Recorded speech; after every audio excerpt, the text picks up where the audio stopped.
षटतिला एकादशी का व्रत माघ माह के कृष्ण पक्ष की एकादशी तिथि को रखा जाता है। ऐसे में लिए जानते हैं कि षटतिला एकादशी व्रत साल 2024 में कब है। 5 या 6 फरवरी को किस समय में करें विष्णु पूजा, जाने मुहूर्त पारण का समय और व्रत कथा के बारे में। इसलिए वीडियो में आप लास्ट तक बने रहिए दोस्तों।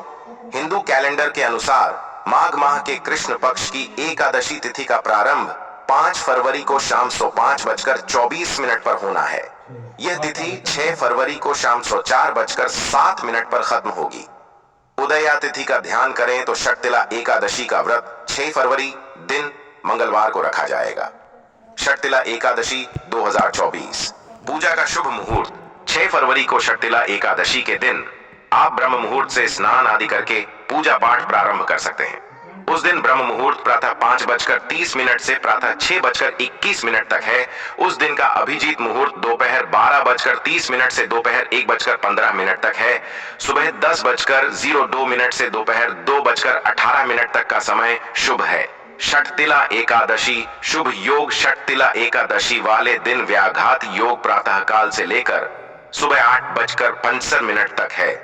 उसके बाद से हर्षण योग है जो अगले दिन 7 फरवरी को 6:09 तक है। उस दिन ज्येष्ठा नक्षत्र प्रातः काल से सुबह 7:35 तक है। उसके बाद से मूल नक्षत्र है। आइए दर्शकों, अब जान लेते हैं षटतिला एकादशी की व्रत कथा के बारे में। षटतिला एकादशी की व्रत कथा के अनुसार प्राचीन काल में एक ब्राह्मणी रहती थी। वह सदैव व्रत और पूजन करती थी। यद्यपि वह अत्यंत धर्मपरायण थी, लेकिन कभी पूजन में दान नहीं करती थी। न ही उसने कभी देवताओं या ब्राह्मणों के निमित्त अन्न या धन का दान किया था। उसके कठोर व्रत और पूजन से भगवान विष्णु प्रसन्न थे, लेकिन उन्होंने सोचा कि ब्राह्मणी ने व्रत और पूजन से शरीर शुद्ध कर लिया है, इसलिए इसे बैकुंठ लोक तो मिल ही जाएगा। परंतु इसने कभी भी अन्न का दान नहीं किया है, तो बैकुंठ लोक में इसके भोजन का क्या होगा। ऐसा सोचकर भगवान विष्णु भिखारी के वेश में ब्राह्मणी के पास गए और उससे भिक्षा मांगी। ब्राह्मणी ने भिक्षा में उन्हें एक मिट्टी का ढेला दे दिया। भगवान उसे लेकर बैकुंठ लोक में लौट आए। कुछ समय बाद ब्राह्मणी भी मृत्यु के बाद शरीर त्याग कर बैकुंठ लोक में आ गई।